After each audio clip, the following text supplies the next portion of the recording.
안녕하세요. 영문천자문의 염정삼 문준혜입니다.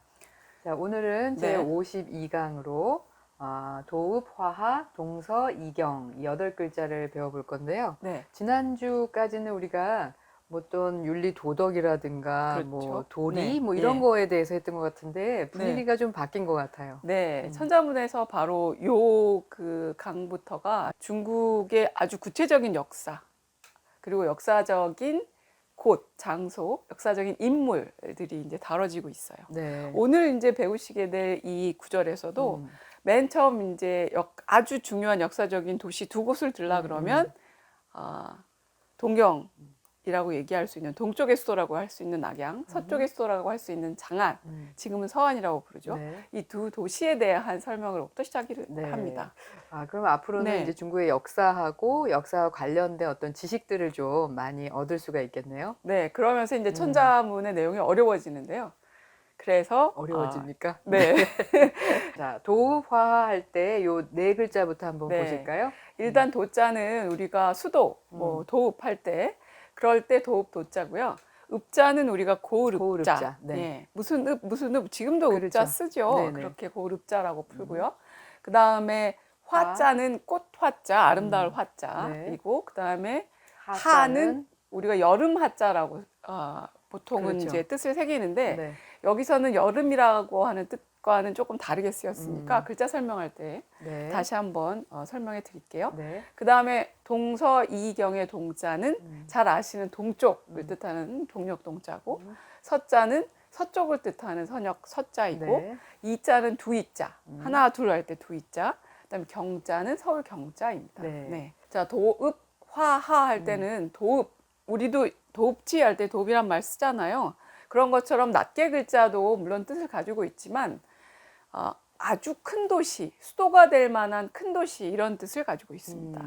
화하는 아름다운 하라는 뜻이 될 수 있는데 꽃화자를 아름답다고 풀어서 네. 하는 중국 사람들이 본인들을 지칭할 때 보통 이 글자를 썼습니다. 그렇죠. 네, 아주 네. 오래전부터. 네. 그래서 화하라고 하는 두 한자어를 합쳐서 중국을 뜻할 수 있습니다. 네. 그러니까 중국의 도읍지 도읍지는, 이렇게 중국의 풀으셔야 되죠. 도읍지는 그 다음 구절이 그걸 받습니다. 네. 중국의 도읍지로는 동서, 동쪽과 서쪽에 두 개의 수도이다. 두 개의 수도가 있다. 예. 그러면 도자부터 보실까요? 네, 도읍이라고 도자부터 할 때 보겠습니다. 도자인데요. 네. 네. 이 도자는 이제 옛날 글자를 보시면은 우리가 뭐 어떤 고을, 지명 이런 걸 나타낼 때 잘 등장하는 그렇죠. 보통 오른쪽에 있는 편방이다 그래서 우부방이라고 얘기하는데 원래는 고을 읍자가 이런 방식으로 간략화돼서 오른쪽에 붙어 있는 거죠. 네. 그럼 왼쪽에 있는 부분은 발음을 나타내는 네네. 성분이니까 네. 이거는 설문에서도 농 역시 자자인데요. 그렇죠. 네. 그런데 요 글자와 지금 현재 도읍할 때 도자하고는 성부 나타내는 부분은 옛날 발음에서는 통하는 부분이었습니다. 네. 그래서 이제 형성자로 보고 있죠. 네. 네. 자, 그러면 이거는 도읍지를 의미하는 도자이고, 네. 자, 그 다음에는 고을읍자. 조금 전에 말씀하셨던 네. 붓으로 쓰였던 부분이 온전한 글자로 표현할 때는 이렇게 쓰이는 거죠. 그렇죠. 그러니까 원래는 복잡한 글자였는데 이제 다른 글자의 구성 부분으로 들어갈 때는 간략하게 세 획으로만 이렇게 이제 줄여서 쓰게 되죠. 네. 근데 고을이다 그러면 소전을 보시면 뭐가 보이시나요? 소전에서는 글쎄 입구 같은 게 하나 네. 보이고, 그 밑에는 사실 뭔지 모르겠어요. 근데 이게 뭔지 네. 고문자를 살펴보면 조금 더 분명하게 드러납니다. 자, 요 자형은 이게 이제 읍자의 이제 갑골문인 것 갑골문이죠. 같은데, 네, 사람이 무릎을 꿇고 앉아 있는 그런 모습처럼 보이네요. 맞습니다. 네. 사람이 무릎을 꿇고 앉아 있습니다. 그 위에 동그라미가 보이시죠? 네. 이 동그라미가 뭐냐? 이게 바로 그 사람들이 살고 있는 지역을 표시한, 그러니까 국가이던 자기네들의 고을이던 이제 그곳을 표시한 도시를 표시하는 네. 그런 이제 부호라는 거죠. 근데 제 눈에만 그렇게 보이나요? 저는 동그라미가 아니라 네모로 보이는데요. 네. 네. 동그라미로 그려져 있는 고문자 사형도 있고요. 음. 그거를 이제 표현할 때 네모로 돼 있는 표현도 있고. 갑골문은 칼로 새겨서 그러면 원을 그리지 못하고 네. 좀 네모나게 표현이 됐나 보네요. 근문에는 동그란 모양들도 있습니다. 네. 그런데 그게 음. 지금 이제 고을 읍자 보시면 네모로 변했죠. 네네. 근데 나라 국자의 밖에 테두리로 이렇게 들려져 있는 건 네모로 역시 그렇죠. 표현되어 있죠. 예. 다 마찬가지로 마찬가지로 어떤 지역을 구역을 의미하는 표현할 글자다. 때 이제 그렇게 되는 겁니다. 네. 그러면 네. 어떤 지역이 있고 네. 그 아래에 꿇어앉아 있는 것. 네. 이게 그러면 왜 마을이 되는 건가요? 그 지역을 지켜야 되는 사람들은 음. 누구죠? 그 안에 살고 있는 사람들이죠. 음. 그러니까 사람들이 살고 있는 구역이라는 거죠. 이것은. 자기가 살고 지켜야 네. 되는 곳이란 뜻에서 이렇게 표현했다. 거기로부터 고을 이런 뜻으로 일단 글자를 이렇게 만들었고요. 네. 그러니까 고을 읍자에는 사람이라고 하는 구성성분이 들어가 있어야 된다. 왜냐하면 사람이 살고 있지 않은 곳은 도시가 아니잖아요. 그렇죠. 고을이라고 할 수가 없죠. 예. 가장 먼저 도시가 구성되기 위한 기본 요건은 사람이다라고 하는 거. 그러면 아까 소전에서 보았던 그 알 수 없는 형체가 이 사람에서 변형이 된 네, 거네요. 이제 그런 거를 좀 유의해 보시면 네. 이제 기억하시기에 이제 편하시겠죠. 네. 자, 그 다음에 이제 배우실 글자는 화자입니다. 네. 꽃 화자라고 아까 설명을 해주셨는데 저는 이 글자를 꽃이라는 의미보다는 화려하다, 빛나다 이런 의미로 보통 이제 문장에서 네. 사용을 하는 걸 봤는데 이 글자는 꽃의 모양 전체를 상용한 글자입니다. 꽃을 그대로 그려낸 네. 글자라는 말씀이시네요. 자, 이게 이제 고문자 계열 가운데서도 이제 전국 시대에 보이는 그런 글자 사용 중에 하나인데요. 네. 위에 이제 배우신 풀의 모양을 풀초자 비슷하게. 보이시죠? 네네. 꽃은 이제 주로 초목에 피게 네. 되니까 이제 이성분이 붙어 있고 그 아래에 보시면 이렇게 양쪽으로 이렇게 옆으로 이렇게 날개처럼 접혀서 펼쳐져 있는 게 보이시죠? 네, 그게 뭔가요? 꽃이라고 하면 꽃잎이겠죠. 이게 꽃잎이 꽃잎이군요. 벌어져 있는 네. 거고 가운데로 이렇게 솟아 올라와서 이렇게 구부러져 있는 건 이건 꽃술 정도 그렇죠. 되겠네요. 그러면 네. 꽃에서 가운데서 이렇게 피어서 네네. 꽃잎이 벌어지면 그 안에서 나오는 그 꽃술에 해당하고 밑에 있는 가로액들은 그것들을 받쳐주고 있는 그렇죠. 줄기와 밑에 받쳐주고 있는 꽃받침들을 꽃받침. 상용한 전체 글자입니다. 아, 그러니까 꽃이다라고 할 때는 이 전체 상용의 글자를 쓰는 게 맞는 글자인 거죠. 네. 네. 오늘날 쓰고 있는 그 꽃 화자가 생긴 거는 왜 그렇게 됐을까요? 그거는 요 글자 자체가 의미하는 바가 더 크고 아름답고 중요한 것을 뜻하게 되면서 꽃이라고 하는 그냥 일반적인 우리가 보고 있는 사물을 뜻하는 다른 글자를 만들어서 네. 그냥 형성자로 쓴 것 같습니다. 원래는 꽃을 의미하는 글자가 다른 의미로 쓰이면서 네. 새로운 글자를 만들었다 이렇게 설명하시는 그렇게 거예요. 설명할 수 있을 것 같고요. 네. 그럼 왜 이 글자는 더 중요한 글자가 되었을까? 이제 그거에 대한 것은 뒤에 나오는 하자하고 같이 설명을 드릴게요. 네네. 네. 자, 그러면 그 다음 글자인 하자 보겠습니다. 네. 이거는 지금은 이제 춘하, 추동할 때 그 여름 하자로 네. 알고 있고 사용하고 있는데 네. 아까 조금 더 그거보다는 다른 의미, 중요한 의미가 있다고 하셨죠. 네. 네. 이 하자는 소전을 봐도 이게 왜 여름을 뜻하는 건지 알기 어렵고 네. 고문자 계열들을 살펴봐도 여름과 무슨 관계가 있는지를 이제 참 알 수 없는 글자입니다. 네. 여기에 이제 우리가 설문의 해설을 조금 이제 기대해 보면 여름이라고 푸는 하자 자체가 그냥 설문에서 중국 사람들이다.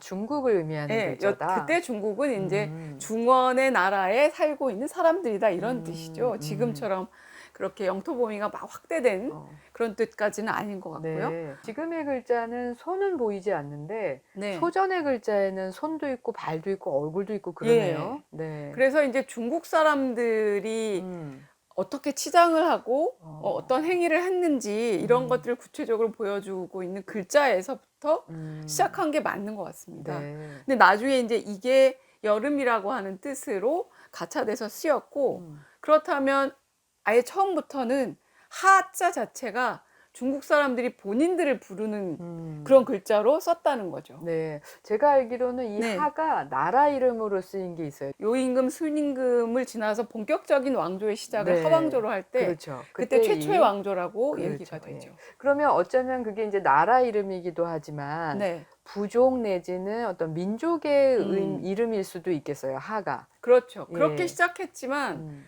그 이후로 중원 지방에 살고 있던 사람들은 본인들을 하로 부르는 것에 굉장히 익숙해진 거죠. 네. 근데 앞서 배웠던 꽃화자도 역시 마찬가지로 아주 크다, 아름답다 이런 뜻을 가지게 되면서 이전에 경전에서부터 이미 용례가 네. 용례가 중국 사람들이 자기 자신을 굉장히 가리킬 때? 자부심 있고 어. 아름답고 큰 민족이다라고 할 때 이미 사용하고 있습니다. 네. 그래서 주석을 하는 사람들도 이 꽃화자 앞에 복잡한 글자형의 그 꽃화자가 곧 복장이 아름답다라고 하는 뜻의 복식이 아름답고 화려하다 이런 뜻이고 그 다음에 여기 여름 하자의 이 하자가 이제 크고 그다음에 거대하다 이런 뜻으로 화하를 붙여서 중국이라고 하는 뜻으로 이미 네. 아주 오래전부터 불렀다라는 기록이 나옵니다. 그다음에 이제 자, 동서이경이 그다음에, 예, 나오는데요. 동서이경인데 그럼 동으로는 뭐가 있고 서로는 뭐가 있고 이렇게 두 개의 도읍지가 있겠네요. 그렇죠. 예. 이제 그렇게 얘기를 시작하면서 동력동자를 한번 보시겠습니다. 네네.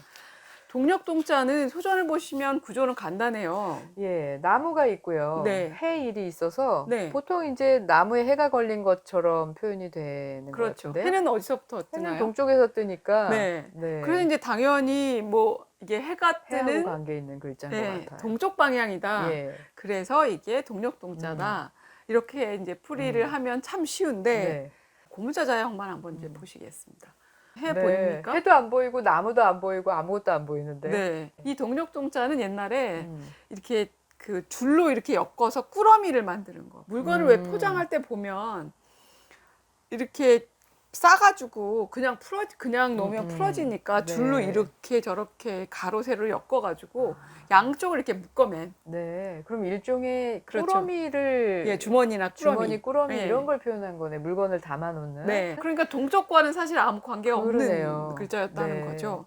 이전에 혹시 무거울 중자나 네. 혹은 움직일 동자 음. 배우실 때 보면 사람이 요거를 등짐을 지고 있는 맞아요. 모양 기억나시죠? 아, 네네. 그런 것처럼 그 부분이었을 거다라는 거죠. 그렇죠. 등에 진 짐이 무겁다 해서 네. 무거울 중이라고 그때도 그리고 이제 그렇게 짐을 해석했었는데. 들어 옮긴다 해서 이제 움직이다 이런 뜻이 나오는 그 성분에 들어가는 네. 글자가 맞다는 거죠. 그러니까 지금 소전에서는 해일자가 들어가 있어서 마치 해가 뜨는 방향과 연관되는 것처럼 그렇게 오해할 수 있지만 네. 옛날 문자의 시작은 그건 아니었다. 네. 지금도 혹시 중국어로 똥시라고 하는 말 그때는 이제 물건이라는 의미로 제가 알고 네. 있는데. 그때 동력동자와 선역서자를 써서 중국 사람들도 똥시라고 얘기하죠. 아, 그러면 그때가 이게 이 글자의 원래 의미로 쓰였다. 여전히 이렇게 볼수 이제 있을까요? 현대까지도 내려오는 의미가 아닐까 이제 이렇게 추정을 하고 있습니다. 네. 자, 그 다음에는 선역서자입니다. 네. 이것도 역시 방향이고 방위잖아요. 네. 그럼 이건 또 뭘 상용했을까요? 설문의 서자는 어떻게 설명되어 있냐면 새가 이제 둥지에 돌아오는 모양이다.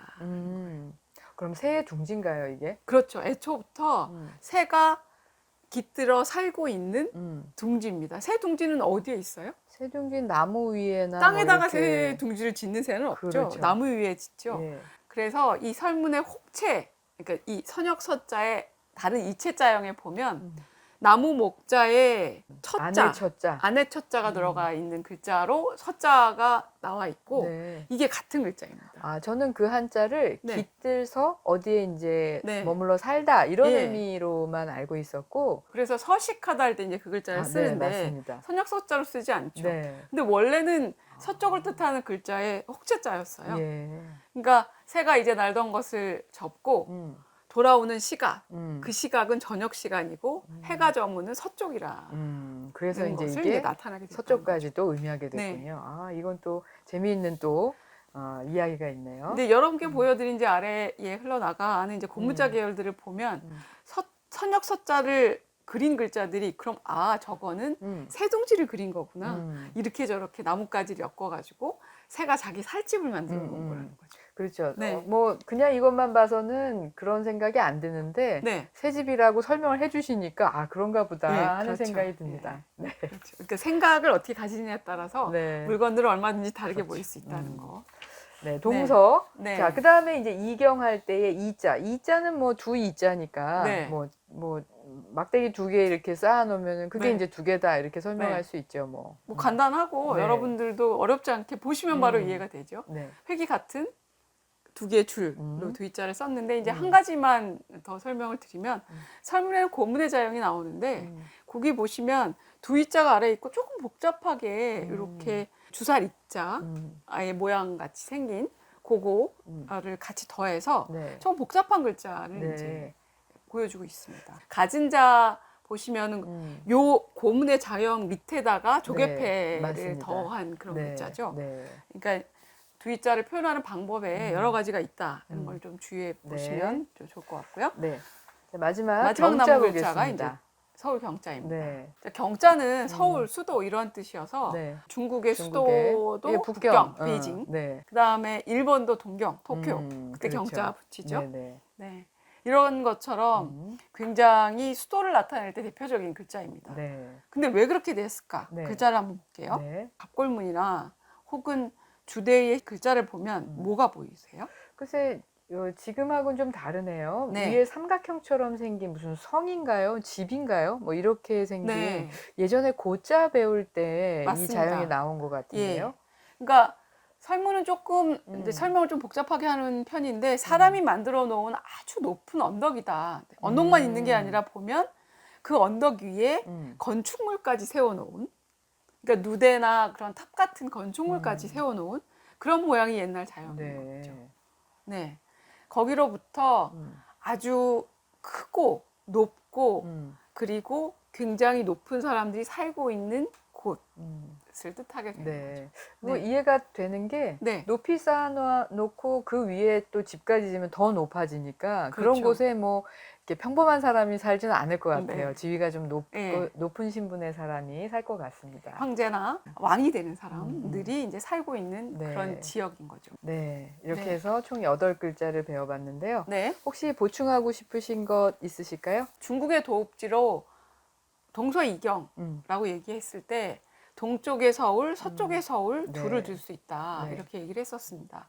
그러면 주나라에서는 서쪽에서 원래 발원한 나라여서 서쪽에서 발원했던 지금의 서안 지역을 이야기를 할 수 있고 동쪽으로 가면 그 중원 지방에서 가장 중심이 됐던 낙양, 나급을 얘기를 할 수 있습니다. 네. 한대에 오면 서쪽에 있는 그 서안 지역을 장안이라고 부르게 돼요. 그래서 장안, 그 다음에 동쪽에서는 역시 낙양, 나급을 이렇게 그렇게 부르는 두 개의 대표적인 수도를 들 수가 있습니다. 네. 이 수도들은 각각 그 서주 시대에 동주 시대에 이렇게 동서의 그 시대별로 나눌 때에도 주요한 수도가 되고 네. 전한 시대, 후한 시대 혹은 서한 시대, 동한 시대라고 할 때에도 동서로 나누는 두 개의 주요한 수도로서 역할을 했습니다. 네. 그래서 한대 사람들은 이 두 개의 수도를 비교해서 노래하기를 좋아했어요. 그래서 반고의 양도부라고 네. 해서 이 양도가 서도와 동도 이 두 개를 말하고 네. 또 장영이라는 사람에게 있어서 동경부, 서경부 이것도 역시 서경은 장안이고 동경은 낙양이고 이렇게 도시를 노래하면서 그랬군요. 더 대표성이 드러나기 시작했습니다. 네. 네, 그 이야기를 이제 다음 시간에 네. 더 자세히 배우시겠습니다. 네. 네, 좋습니다. 그러면 오늘은 이 네. 8글자를 배워봤고요. 네. 이전 강의하고는 조금 달리 중국의 이제 역사와 관련된 네. 또 구체적인 지명들을 네. 또 배워보는 시간이었습니다. 다음 시간에는 제 53강으로 배망, 면락, 부위, 거경 이 네. 8글자를 배워보도록 하겠습니다. 네. 자, 그러면 오늘은 여기까지 강의를 마치겠습니다. 감사합니다. 산까지 검을 하늘의 황 집, 오집 주,